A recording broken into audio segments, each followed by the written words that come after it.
എല്ലാ വിദ്യാർത്ഥികൾക്കും പുതിയൊരു വീഡിയോയിലേക്ക് സ്വാഗതം. ഈ വർഷത്തെ +1 higher secondary second allotment result പ്രസിദ്ധീകരിച്ചു.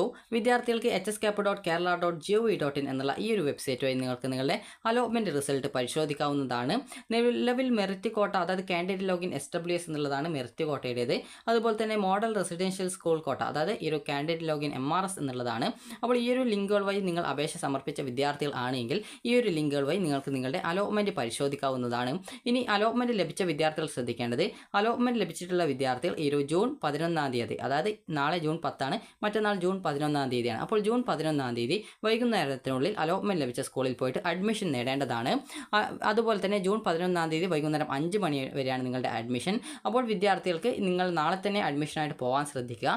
കാരണം നിങ്ങളുടെ ഡോക്യുമെൻസിൽ എന്തെങ്കിലും എറേഴ്സോ അല്ലെങ്കിൽ ഏതെങ്കിലും ഡോക്യുമെന്റ് മിസ്സായി പോയിട്ടുണ്ടെങ്കിലോ നിങ്ങൾക്ക് അഡ്മിഷൻ നേടുന്നതിനായിട്ട് അത് കൂടുതൽ സൗകര്യപ്രദമായിരിക്കും. കാരണം നിങ്ങൾ ലാസ്റ്റ് ഡേറ്റ്, അതായത് ജൂൺ 11-ാം തീയതി പോയി കഴിഞ്ഞാൽ നിങ്ങളുടെ ആ ഒരു അഡ്മിഷൻ വേണ്ട ഡോക്യുമെൻസിൽ എന്തെങ്കിലും കുറവുണ്ടെങ്കിൽ അത് പിന്നീട് നിങ്ങൾക്ക് അത് ഡോക്യുമെൻ്റ് സംഘടിപ്പിക്കാനൊക്കെ ബുദ്ധിമുട്ടുണ്ടാവും. അപ്പോൾ അതുകൊണ്ട് തന്നെ നിങ്ങൾ നാളെ തന്നെ അഡ്മിഷനായിട്ട് പോകുന്നതായിരിക്കും നിങ്ങൾക്ക്. അതായത് എന്തെങ്കിലും ഡോക്യുമെൻസിൻ്റെ പ്രശ്നങ്ങളൊക്കെ ഉണ്ടെങ്കിൽ അത് ആ ഒരു പ്രശ്നം പരിഹരിച്ച് ആ ഒരു ഡോക്യുമെൻറ്റുകൾ സംഘടിപ്പിക്കണമെന്നുണ്ടെങ്കിൽ നിങ്ങൾക്ക് നാളെ തന്നെ അഡ്മിഷനായിട്ട് പോകുന്നതായിരിക്കും നല്ലത്. അപ്പോൾ വിദ്യാർത്ഥികൾക്ക് എങ്ങനെയാണ് നിങ്ങളുടെ അലോട്ട്മെൻറ്റ് പരിശോധിക്കുക എന്നുള്ള കാര്യം നമുക്ക് നോക്കാം. അപ്പോൾ വിദ്യാർത്ഥികൾ ആദ്യം തന്നെ hscap വെബ്സൈറ്റ് ഓപ്പൺ ചെയ്യുക. ഓപ്പൺ ചെയ്ത് കഴിഞ്ഞാൽ നിങ്ങൾക്ക് ഇവിടെ കാണാൻ പറ്റും കാൻഡിഡേറ്റ് ലോഗിൻ SWS എന്നുള്ള ലിങ്ക് കാണാൻ പറ്റും. ജസ്റ്റ് നിങ്ങൾ ആ ഒരു ലിങ്കിൽ ക്ലിക്ക് ചെയ്യുക. അതുപോലെ മോഡൽ റെസിഡൻഷ്യൽ സ്കൂളിൽ അപേക്ഷിച്ചവർ ആണെങ്കിൽ ഇത് നോക്കിയതിന് ശേഷം പിന്നീട് കാൻഡിഡേറ്റ് ലോഗിൻ MRS എന്നുള്ള ലിങ്ക് വഴി അതിൻ്റെ ആ ഒരു റിസൾട്ട് കൂടി ചെക്ക് ചെയ്യുക. അപ്പോൾ ഈ ഒരു നിങ്ങൾക്ക് കാൻഡിഡേറ്റ് ലോഗിൻ എന്ന് പറഞ്ഞുകൊണ്ട് ഇവിടെ കാണാൻ പറ്റും. ഇവിടെ നിങ്ങളുടെ ആപ്ലിക്കേഷൻ നമ്പർ നൽകുക, പാസ്വേഡ് നൽകുക, അതുപോലെ ഏത് ജില്ലയിലേക്കാണോ നിങ്ങൾ അപേക്ഷ കൊടുത്തിട്ടുണ്ടായിരുന്നത് ആ ഒരു ജില്ല സെലക്ട് ചെയ്ത് കൊടുക്കുക, ലോഗിൻ ചെയ്യുക. ലോഗിൻ ചെയ്യുന്നതോടുകൂടി പിന്നീട് നിങ്ങൾക്ക് നിങ്ങളുടെ പ്രൊഫൈൽ പേജിലേക്ക് പോകുന്നതാണ്. അപ്പോൾ പ്രൊഫൈൽ പേജിൽ നിങ്ങൾക്ക് കാണാനായിട്ട് സാധിക്കുന്നതാണ് congratulations you have got allotment എന്ന് പച്ച കളറിൽ കാണാനായിട്ട് സാധിക്കും. അപ്പോൾ അങ്ങനെ കണ്ടിട്ടുണ്ടെങ്കിൽ നിങ്ങൾക്ക് അലോട്ട്മെൻറ്റ് കിട്ടി എന്നുള്ളത് നിങ്ങൾക്ക് മനസ്സിലാക്കാവുന്നതാണ്. ഇനി അതേസമയം നിങ്ങൾക്ക് sorry you have no allotment എന്നാണെങ്കിൽ നിങ്ങൾക്ക് ഫസ്റ്റ് അലോട്ട്മെൻറ്റ് കിട്ടാത്ത വിദ്യാർത്ഥികളാണെങ്കിൽ സെക്കൻഡ് അലോട്ട്മെൻറ്റും കിട്ടിയിട്ടില്ല എന്നുള്ളത് നിങ്ങൾക്ക് മനസ്സിലാക്കാവുന്നതാണ്. ഇനി ചില വിദ്യാർത്ഥികൾക്ക് ആണെങ്കിൽ ഇതുപോലെയാണ് ഉണ്ടാവുക, sorry no you have no changes എന്ന് പറഞ്ഞുകൊണ്ടാണ് ഉണ്ടാവുക, അല്ലെങ്കിൽ നോ ചേഞ്ചസ് എന്നാണ് ഉണ്ടാവുക, അതായത് വെറും നോ ചേഞ്ചസ് എന്നായിരിക്കും ഉണ്ടാവുക. അങ്ങനെയെങ്കിൽ നിങ്ങൾക്ക് മനസ്സിലാക്കാം ഫസ്റ്റ് അലോട്ട്മെൻറ്റിൽ നിങ്ങൾക്ക് അലോട്ട്മെൻറ്റ് കിട്ടിയിട്ടുണ്ട്, എന്നാൽ നിങ്ങൾക്ക് സെക്കൻഡ് അലോട്ട്മെൻറ്റിൽ എവിടെയും അലോട്ട്മെൻറ്റ് കിട്ടിയിട്ടില്ല എന്ന് മനസ്സിലാക്കാവുന്നതാണ്. ഇനി ചില വിദ്യാർത്ഥികൾക്ക് you are not joined hence you are not consider for allotment എന്ന് പറഞ്ഞുകൊണ്ട് ഉണ്ടാവും. അതായത് നോട്ട് ജോയിൻ അല്ലെങ്കിൽ നോൺ ജോയിൻഡ് എന്ന് പറഞ്ഞു കഴിഞ്ഞാൽ വിദ്യാർത്ഥികൾ ഫസ്റ്റ് അലോട്ട്മെൻറ്റ് കിട്ടി അഡ്മിഷൻ നേടിയിട്ടില്ലെങ്കിലാണ് ഇങ്ങനെ ഒരു ഇഷ്യൂ വരുന്നത്. അപ്പോൾ ഈ ഒരു രീതിയിൽ നിങ്ങൾക്ക് നിങ്ങളുടെ അലോട്ട്മെൻറ്റ് പരിശോധിക്കാവുന്നതാണ്. ഇനി അലോട്ട്മെൻറ്റ് ലഭിച്ചവരും അലോട്ട്മെൻറ്റ് ലഭിക്കാത്തവരും ശ്രദ്ധിക്കേണ്ട കാര്യം എന്ന് പറയുന്നത്, നിങ്ങൾക്ക് അവിടെ കാണാൻ സാധിക്കുന്നതാണ് സെക്കൻഡ് അലോട്ട്മെൻറ്റ് റിസൾട്ട് എന്നുള്ള ഒരു ലിങ്ക് കാണാൻ പറ്റും. അപ്പോൾ ആ ഒരു ലിങ്കിൽ ക്ലിക്ക് ചെയ്യുക. ആ ഒരു ലിങ്കിൽ ക്ലിക്ക് ചെയ്ത് കഴിഞ്ഞാൽ നിങ്ങൾക്ക് കാണാൻ പറ്റുന്നതാണ് അലോട്ട്മെൻറ്റ് ലഭിച്ച വിദ്യാർത്ഥികളാണെങ്കിൽ കൺഗ്രാജുലേഷൻസ്, അതുപോലെ തന്നെ ഏത് സ്കൂളിൽ ഏത് കോഴ്സിൽ എത്രാമത്തെ ഓപ്ഷനിലാണ് അലോട്ട്മെൻറ്റ് കിട്ടിയത് എന്നുള്ളത് കാണാനായിട്ട് സാധിക്കുന്നതാണ്. അതിനുശേഷം നിങ്ങൾക്ക് അവിടെ വെൽക്കം എന്ന് പറഞ്ഞുകൊണ്ട് നിങ്ങളുടെ പേര് കാണാം, അതുപോലെ നിങ്ങളുടെ ആപ്ലിക്കേഷൻ നമ്പർ കാണാൻ സാധിക്കും. അതുപോലെ അലോട്ട്മെൻറ്റ് കിട്ടിയ വിദ്യാർത്ഥികളാണെങ്കിൽ വ്യൂ അലോട്ട്മെൻറ്റ് ലെറ്റർ എന്നുള്ള ഒരു ഓപ്ഷൻ കാണാം. അതൊരു പച്ച ലിങ്കാണ്, ജസ്റ്റ് അതിൽ ക്ലിക്ക് ചെയ്യുക. അപ്പോൾ നിങ്ങൾക്ക് നിങ്ങളുടെ അലോട്ട്മെൻറ്റ് ലെറ്റർ കാണാൻ പറ്റുന്നതാണ്. അത് നിങ്ങൾക്ക് ഡൗൺലോഡ് ചെയ്ത് എടുക്കാവുന്നതാണ്. ഇനി അടുത്തതായിട്ടുള്ളത് നിങ്ങൾക്ക് അവിടെ കാണാൻ പറ്റുന്നതാണ് വ്യൂ യുവർ റാങ്ക് ലിസ്റ്റ് എന്ന് പറഞ്ഞുകൊണ്ട് കാണാൻ പറ്റും. അപ്പോൾ നിങ്ങൾ വ്യൂ യുവർ റാങ്ക് ലിസ്റ്റ് എന്നുള്ള ആ ഒരു ലിങ്കിൽ ക്ലിക്ക് ചെയ്യുക. ക്ലിക്ക് ചെയ്ത് കഴിഞ്ഞാൽ നിങ്ങൾക്ക് ഇനി തേർഡ് അലോട്ട്മെൻറ്റിൻ്റെ നിങ്ങളെ പരിഗണിക്കുന്ന ആ ഒരു ഓപ്ഷനുകൾ, അതായത് നിങ്ങളുടെ ഓപ്ഷൻ ലിസ്റ്റിൽ ബാക്കിയുള്ള ഓപ്ഷനുകൾ ഏതൊക്കെയാണ് അതിൻ്റെ ലാസ്റ്റ് റാങ്കും അതുപോലെ തന്നെ നിങ്ങളുടെ റാങ്കും കാണാൻ പറ്റും. അപ്പോൾ ലാസ്റ്റ് റാങ്ക് എന്നതുകൊണ്ട് ഉദ്ദേശിക്കുന്നത് സെക്കൻഡ് അലോട്ട്മെൻറ്റ് ലഭിച്ച, അതായത് നിങ്ങൾ ഓപ്ഷൻ വെച്ച ആ ഒരു ഓപ്ഷനിൽ നിങ്ങൾക്ക്, അതായത് സെക്കൻഡ് അലോട്ട്മെൻറ്റ് ലഭിച്ച ആ ഒരു വിദ്യാർത്ഥിയുടെ, അതായത് ലാസ്റ്റ് അലോട്ട്മെൻറ്റ് ലഭിച്ച വിദ്യാർത്ഥിയുടെ ആ റാങ്കാണ് ലാസ്റ്റ് റാങ്ക് എന്ന് പറയുന്നത്. അപ്പോൾ നിങ്ങൾക്ക് അടുത്ത അലോട്ട്മെൻറ്റിൽ അവിടെ അഡ്മിഷൻ കിട്ടാൻ സാധ്യത ഉണ്ടോ എന്നുള്ളത് അത് നോക്കിയിട്ട് നിങ്ങൾക്ക് മനസ്സിലാക്കാവുന്നതാണ്. ഇനി അലോട്ട്മെൻറ്റ് ലഭിച്ച വിദ്യാർത്ഥികൾ എങ്ങനെയാണ് അഡ്മിഷൻ നേടേണ്ടത് എന്നുള്ള കാര്യം നമുക്ക് നോക്കാം. അപ്പോൾ നിങ്ങൾക്ക് ആദ്യമായിട്ടാണ് ഈ ഒരു അലോട്ട്മെൻറ്റ് ലഭിച്ചിട്ടുള്ളത്, അതായത് ഫസ്റ്റ് അലോട്ട്മെൻറ്റ് ഒന്നും കിട്ടിയിട്ടില്ല, ആദ്യമായിട്ടാണ് നിങ്ങൾക്ക് അലോട്ട്മെൻറ്റ് കിട്ടിയത് എന്നുണ്ടെങ്കിൽ നിങ്ങൾക്കിപ്പോൾ ഒന്നാമത്തെ ഓപ്ഷനാണ് കിട്ടിയതെങ്കിൽ നിങ്ങൾ പോയിട്ട് പെർമനൻറ്റ് അഡ്മിഷനാണ് എടുക്കേണ്ടത്. പെർമനൻറ്റ് അഡ്മിഷൻ എന്ന് പറഞ്ഞാൽ ഫീസ് കൊടുത്ത് നേടുന്ന അഡ്മിഷനാണ് പെർമനൻറ്റ് അഡ്മിഷൻ എന്ന് പറയുന്നത്. ഫീസും അതുപോലെ ഡോക്യുമെൻസും ഒക്കെ നിങ്ങൾ അഡ്മിഷൻ സമയത്ത്, അതായത് അഡ്മിഷൻ ഫീസാണ്, അഡ്മിഷൻ ഫീസും ഡോക്യുമെൻസും ഒക്കെ നിങ്ങൾ അഡ്മിഷൻ സമയത്ത് കൊടുക്കണം. എത്ര രൂപയാണ് ഫീസ് വേണ്ടത് എന്നുള്ളത് നിങ്ങളുടെ അലോട്ട്മെൻറ്റ് ലെറ്ററിൽ കൃത്യമായിട്ട് രേഖപ്പെടുത്തിയിട്ടുണ്ടാവും. ഇനി അടുത്തതായിട്ടുള്ളത് നിങ്ങൾക്ക് രണ്ടാമത്തെയോ അല്ലെങ്കിൽ മറ്റേതെങ്കിലും ഒന്നാമത്തെ ഓപ്ഷൻ ഒഴികെയുള്ള ഏതൊരു ഓപ്ഷൻ അലോട്ട്മെൻറ്റ് ലഭിച്ച വിദ്യാർത്ഥികൾക്കും ടെമ്പററി അഡ്മിഷൻ നേടാവുന്നതാണ്. ടെമ്പററി അഡ്മിഷൻ നേടി നിങ്ങൾക്ക് തേർഡ് അലോട്ട്മെൻറ്റ് വരെ കാത്തിരിക്കാവുന്നതാണ്. അതേസമയം നിങ്ങൾക്ക് ഈ ഒരു ലഭിച്ച ഓപ്ഷനിൽ പെർമനൻറ്റ് അഡ്മിഷനാണ് എടുക്കാൻ ആഗ്രഹിക്കുന്നതെങ്കിൽ പെർമനൻറ്റ് അഡ്മിഷൻ എടുക്കാവുന്നതും ഹയർ ഓപ്ഷൻസ് വേണ്ട എന്നുണ്ടെങ്കിൽ അത് ഏതെങ്കിലും വേണ്ട എന്നുണ്ടെങ്കിൽ അത് മാത്രം നിങ്ങൾക്ക് ഒഴിവാക്കാനും സാധിക്കുന്നതായിരിക്കും. അപ്പോൾ നിങ്ങൾ ശ്രദ്ധിക്കേണ്ട കാര്യം, നിങ്ങൾക്കിപ്പോൾ 5ാമത്തെ ഓപ്ഷനൊക്കെയാണ് കിട്ടിയതെങ്കിൽ നിങ്ങൾക്ക് ടെമ്പററി അഡ്മിഷൻ എടുക്കാം. ആവശ്യമുണ്ടെങ്കിൽ പെർമനൻറ്റ് അഡ്മിഷൻ നിങ്ങൾക്ക് നേടാവുന്നതാണ്. നിങ്ങളുടെ സൗകര്യമാണ്. ടെമ്പററി അഡ്മിഷന് ഫീസും കാര്യങ്ങളൊന്നും കൊടുക്കേണ്ടതില്ല. നിങ്ങളുടെ സർട്ടിഫിക്കറ്റുകൾ മാത്രമേ ആവശ്യമായിട്ടുള്ളൂ, അഡ്മിഷനായിട്ട് ആവശ്യമുള്ളൂ. ഇനി വിദ്യാർത്ഥികൾക്ക് ഇപ്പോൾ ഫസ്റ്റ് അലോട്ട്മെൻറ്റ് ലഭിച്ച വിദ്യാർത്ഥികളുടെ കാര്യം നോക്കാം.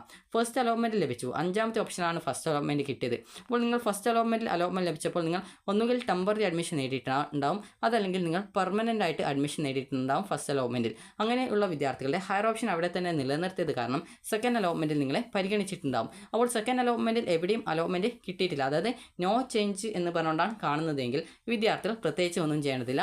നിങ്ങൾക്ക് തേർഡ് അലോട്ട്മെൻറ്റിനും കാത്തിരിക്കണമെന്നുണ്ടെങ്കിൽ നിങ്ങൾ പ്രത്യേകിച്ച് ഒന്നും ചെയ്യേണ്ട ആവശ്യമില്ല. അതേസമയം നിങ്ങൾക്ക് ടെമ്പററി അഡ്മിഷൻ നേടിയ ഒരു വിദ്യാർത്ഥിക്ക് ആ ഒരു സീറ്റ് പെർമനൻറ്റ് അഡ്മിഷൻ ആക്കണമെന്നുണ്ടെങ്കിൽ സ്കൂളിൽ നിങ്ങളുടെ രക്ഷിതാവിനെ കൂട്ടിയിട്ട് പോയിട്ട് നിങ്ങൾക്ക് ഫീസ് അടച്ചുകൊണ്ട് പെർമനൻറ്റ് അഡ്മിഷൻ ആക്കാവുന്നതാണ്. ഇനിയിപ്പോൾ സെക്കൻഡ് അലോട്ട്മെൻറ്റിൽ നിങ്ങൾക്ക്, അതായത് ഫസ്റ്റ് അലോട്ട്മെൻറ്റിൽ ഇപ്പോൾ 5ാമത്തെ ഓപ്ഷൻ, ഇപ്പോൾ ഞാനിപ്പോൾ ഓപ്ഷൻസ് കൊടുത്തിട്ട് എനിക്ക് 5ാമത്തെ ഓപ്ഷനിലാണ് ഫസ്റ്റ് അലോട്ട്മെൻറ്റ് കിട്ടിയതെന്ന് വിചാരിക്കാം. എനിക്കിപ്പോൾ സെക്കൻഡ് അലോട്ട്മെൻറ്റിൽ 3ാമത്തെ ഓപ്ഷനിലേക്ക് അലോട്ട്മെൻറ്റ് കിട്ടിയെന്ന് വിചാരിക്കാം. ഇപ്പോൾ 3ാമത്തെ ആ ഒരു ഓപ്ഷൻ എന്ന് പറയുന്നത് എനിക്ക് ഫസ്റ്റ് അലോട്ട്മെൻറ്റ് ലഭിച്ച ആ ഒരു സ്കൂളിലെ തന്നെ, അതായത് സെയിം സ്കൂളിലെ തന്നെ മറ്റൊരു കോഴ്സിലേക്കാണ് കിട്ടിയിട്ടുള്ളതെങ്കിൽ നിങ്ങൾ ചെയ്യേണ്ട പ്രധാനപ്പെട്ട കാര്യം എന്ന് പറയുന്നത് നിങ്ങളുടെ രക്ഷിതാവിനെയും കൂട്ടി ആ ഒരു സ്കൂളിൽ പോവുക. അതിനുശേഷം ആ ഒരു പുതുതായിട്ട് കിട്ടിയ കോഴ്സിലേക്ക് നിങ്ങളുടെ അഡ്മിഷൻ മാറ്റുക.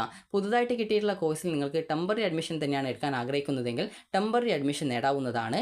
അതുപോലെ തന്നെ ഓൾറെഡി നിങ്ങൾ പെർമനൻറ്റ് അഡ്മിഷൻ നേടിയ വിദ്യാർത്ഥിയാണെങ്കിൽ നിങ്ങൾക്ക് ആ ഒരു കോഴ്സ് മാറ്റത്തിൻ്റെ ഫലമായിട്ട് എക്സ്ട്രാ ഫീ പേയ്മെൻറ്റ് വന്നിട്ടുണ്ടെങ്കിൽ ആ ഒരു ഫീസ് അടച്ചുകൊണ്ട് നിങ്ങളുടെ അഡ്മിഷൻ വീണ്ടും എടുക്കേണ്ടതാണ്. അതുപോലെ തന്നെ ടെമ്പററി അഡ്മിഷൻ ആദ്യം ഫസ്റ്റ് അലോട്ട്മെൻറ്റിൽ ടെമ്പററി അഡ്മിഷൻ നേടിയ ഒരു വിദ്യാർത്ഥിയാണെങ്കിൽ സെക്കൻഡ് അലോട്ട്മെൻറ്റിൽ മറ്റൊരു ഓപ്ഷൻ, അതായത് സെയിം സ്കൂളിൽ തന്നെ മറ്റൊരു ഓപ്ഷനിലാണ് അലോട്ട്മെൻറ്റ് കിട്ടിയത്, ആ ഒരു സീറ്റ് മതി എന്നാണെങ്കിൽ നിങ്ങൾക്ക് അവിടെ ഫീസ് അടച്ച് പെർമനൻറ്റ് അഡ്മിഷൻ നേടാവുന്നതും, അതല്ല ടെമ്പററി അഡ്മിഷൻ തന്നെ മതി എന്നാണെങ്കിൽ നിങ്ങൾക്ക് ആ ഒരു സ്കൂളിൽ വീണ്ടും പോയിട്ട് ടെമ്പററി അഡ്മിഷൻ നേടേണ്ടതും ആണ്. ഇനി അതുപോലെ തന്നെ ഇപ്പോൾ സെക്കൻഡ് അലോട്ട്മെൻറ്റിൽ കിട്ടിയ ഓപ്ഷൻ എന്ന് പറയുന്നത് സെയിം സ്കൂളിലെ മറ്റൊരു കോഴ്സല്ല, മറ്റൊരു സ്കൂളാണെന്ന് വിചാരിക്കാം. മറ്റൊരു സ്കൂളിലേക്കാണ് അലോട്ട്മെൻറ്റ് കിട്ടിയതെങ്കിൽ നിങ്ങൾ ചെയ്യേണ്ട പ്രധാനപ്പെട്ട കാര്യം നിങ്ങളുടെ പാരൻറ്റിനെയും കൂട്ടിയിട്ട് സ്കൂളിൽ പോവുക. അതായത് ഇപ്പോൾ ഫസ്റ്റ് അലോട്ട്മെൻറ്റിൽ നിങ്ങൾക്ക് 5ാമത്തെ ഓപ്ഷൻ കിട്ടിയിട്ടുണ്ടായിരുന്നു, ഇവിടെ നിങ്ങൾ ടെമ്പററി അഡ്മിഷൻ അല്ലെങ്കിൽ പെർമനൻറ്റ് അഡ്മിഷൻ നേടിയിട്ടുണ്ടായിരുന്നു. നിങ്ങൾക്ക് സെക്കൻഡ് അലോട്ട്മെൻറ്റ് വന്നപ്പോൾ മറ്റൊരു ഓപ്ഷനിലേക്ക് അലോട്ട്മെൻറ്റ് കിട്ടി. അപ്പോൾ അങ്ങനെ അലോട്ട്മെൻറ്റ് കിട്ടിയ സമയത്ത് നിങ്ങൾ ചെയ്യേണ്ട കാര്യം എന്ന് പറയുന്നത് ഇത് മറ്റൊരു സ്കൂളിൽ ആണ് അലോട്ട്മെൻറ്റ് കിട്ടിയിട്ടുണ്ടായിരുന്നത്. അതുകൊണ്ട് തന്നെ നിങ്ങൾ ചെയ്യേണ്ടത് ആദ്യം അഡ്മിഷൻ നേടിയ സ്കൂളിൽ നിന്നും, അതായത് ഇപ്പോൾ സെക്കൻഡ് അലോട്ട്മെൻറ്റിൽ കിട്ടിയിട്ടുള്ള ഓപ്ഷന് താഴെയുള്ള എല്ലാവിധ ഓപ്ഷൻസും ഇപ്പോൾ റിമൂവ് ആയിട്ടുണ്ടാവും. അതുകൊണ്ട് തന്നെ നിങ്ങൾക്ക് ഫസ്റ്റ് അലോട്ട്മെൻറ്റിൽ കിട്ടിയിട്ടുള്ള ആ ഒരു സീറ്റ് അവിടെ നഷ്ടപ്പെട്ടിട്ടുണ്ട്. അപ്പോൾ അതുകൊണ്ട് തന്നെ നിങ്ങൾ ചെയ്യേണ്ടത് ഫസ്റ്റ് അലോട്ട്മെൻറ്റിൽ അഡ്മിഷൻ നേടിയിട്ടുള്ള, അതായത് ടെമ്പററി അഡ്മിഷൻ നേടിയ വിദ്യാർത്ഥികളാണെങ്കിൽ നിങ്ങളുടെ പാരൻറ്റിനെയും കൂട്ടിയിട്ട് പോവുക. നിങ്ങളുടെ ഡോക്യുമെൻറ്റ്സ് ഒക്കെ തിരിച്ചു വാങ്ങുക.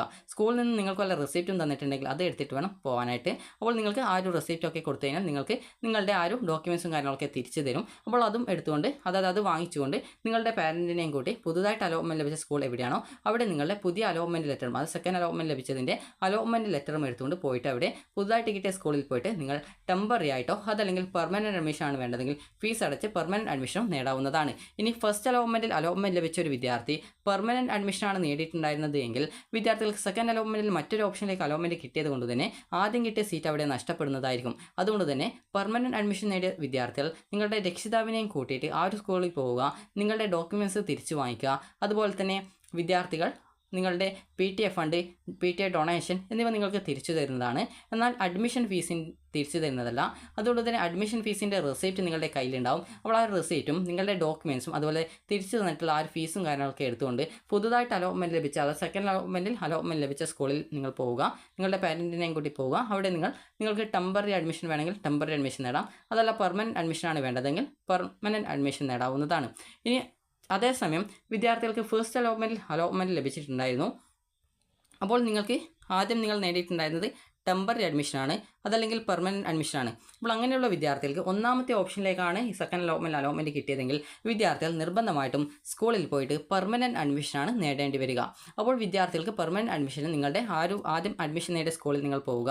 അതിനുശേഷം നിങ്ങളുടെ ഡോക്യുമെൻറ്റ്സും അതുപോലെ ഫീസ് അടച്ചിട്ടുണ്ടെങ്കിൽ ഫീസും കാര്യങ്ങളൊക്കെ തിരിച്ചു വാങ്ങിക്കുക. അതിനുശേഷം നിങ്ങൾക്ക് ആ ഒരു പുതുതായിട്ട് സെക്കൻഡ് അലോട്ട്മെൻറ്റ് കിട്ടിയ ഫസ്റ്റ് ഓപ്ഷൻ ലഭിച്ച സ്കൂളിൽ പോയിട്ട് പെർമനൻറ്റ് അഡ്മിഷൻ നേടുകയാണ് ചെയ്യേണ്ടി വരിക. അപ്പോൾ നിങ്ങൾക്ക് എന്തൊക്കെ അഡ്മിഷനാണ് നേടേണ്ടതെന്നുള്ളത് കൃത്യമായിട്ട് മനസ്സിലായിട്ടുണ്ടാകുമെന്ന് കരുതുന്നു. അപ്പോൾ വിദ്യാർത്ഥികൾക്ക് ഈ ഒരു വീഡിയോ ഉപകാരപ്രദമായിട്ടുണ്ടെന്ന് കരുതുന്നു. ഉപകാരപ്രദമായിട്ടുണ്ടെങ്കിൽ ലൈക്ക് ചെയ്യുക. അതുപോലെ ജൂൺ 11-ാം തീയതി വൈകുന്നേരം 5 മണിക്കുമായിട്ട് പോയിട്ട് അഡ്മിഷൻ നേടുക. അപ്പോൾ നിങ്ങൾക്ക് ഈ ഒരു വീഡിയോ ഉപകാരപ്രദമായിട്ടുണ്ടെങ്കിൽ ലൈക്ക് ചെയ്യുക, ഷെയർ ചെയ്യുക. Thank you for watching.